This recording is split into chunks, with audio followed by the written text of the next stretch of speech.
Hari ini kita akan mempelajari mengenai penguatan ekonomi maritim dan agrikultur di Indonesia.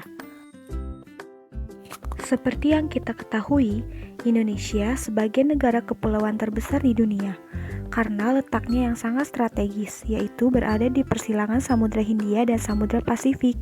Banyak potensi laut yang mampu memberikan kontribusi bagi ekonomi kelautan dan juga ekonomi maritim di Indonesia. Apa yang dimaksud ekonomi kelautan? Ekonomi kelautan adalah kegiatan ekonomi yang dilakukan di wilayah pesisir dan laut, serta di darat menggunakan sumber daya alam dan jasa lingkungan untuk menghasilkan barang dan jasa. Salah satu contohnya adalah budidaya ikan, tambak garam, tambak udang, dan pasar kapal apung. Ekonomi maritim adalah kegiatan ekonomi mencakup transportasi laut, industri galangan kapal dan perawatannya, pembangunan dan pengoperasian pelabuhan, beserta industri dan jasa terkait.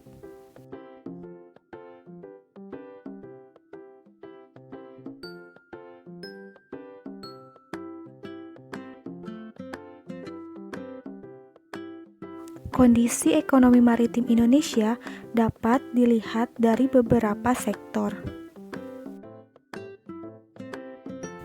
Yang pertama, sektor pelayaran. Meskipun Indonesia negara kepulauan terbesar, industri pelayaran Indonesia belum begitu baik. Dilihat dari daya saing dan muatan armada kapal masih sangat rendah. Yang kedua, ada sektor perikanan. Kontribusi sektor perikanan terhadap pendapatan nasional masih sangat rendah. Pertambahan kawasan budidaya masih sangatlah kurang. Yang terakhir, sektor pariwisata bahari. Indonesia mempunyai banyak wisata bahari yang indah, seperti di Bunaken, Raja Ampat, Labuan Bajo, Wakatobi. Namun, perkembangan wisata bahari belum bisa dibilang baik. Selanjutnya ada ekonomi agrikultur. Ekonomi agrikultur merupakan upaya peningkatan perekonomian dengan memperdayakan sektor pertanian. Indonesia termasuk dalam wilayah tropis, sehingga memiliki potensi agrikultur yang baik. Sektor ini memiliki peran penting untuk menyumbang hampir setengah dari perekonomian negara. Selain itu, agrikultur dapat berperan sebagai penghasil devisa melalui ekspor. Agrikultur juga berperan sebagai penyedia pangan bagi masyarakat dan dapat menjadi basis pertumbuhan di pedesaan.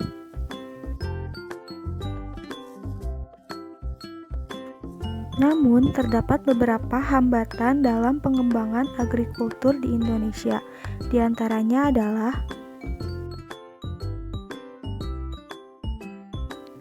skala usaha pertanian yang relatif kecil dan modal yang terbatas, sehingga menyebabkan juga penggunaan alat atau teknologi yang masih sangat sederhana sehingga hasil pertanian tidak terlalu maksimal.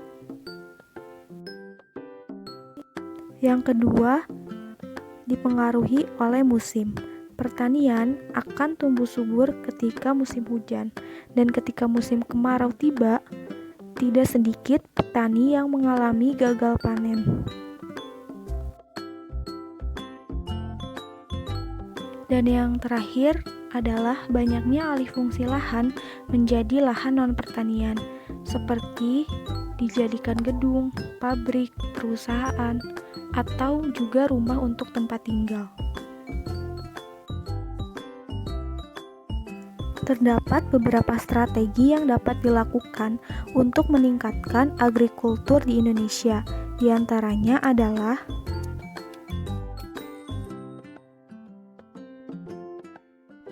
yang pertama ada eco farming. Jadi, strategi ini adalah peningkatan sistem budidaya di sektor pertanian yang ramah lingkungan dan terintegrasi dengan kearifan lokal di setiap wilayah Indonesia. Strategi yang kedua adalah distribusi pupuk secara merata.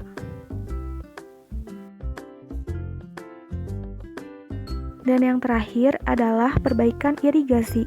Pemerintah mengusahakan keterjaminan ketersediaan air untuk pertanian dengan cara perbaikan atau pengadaan irigasi yang baik.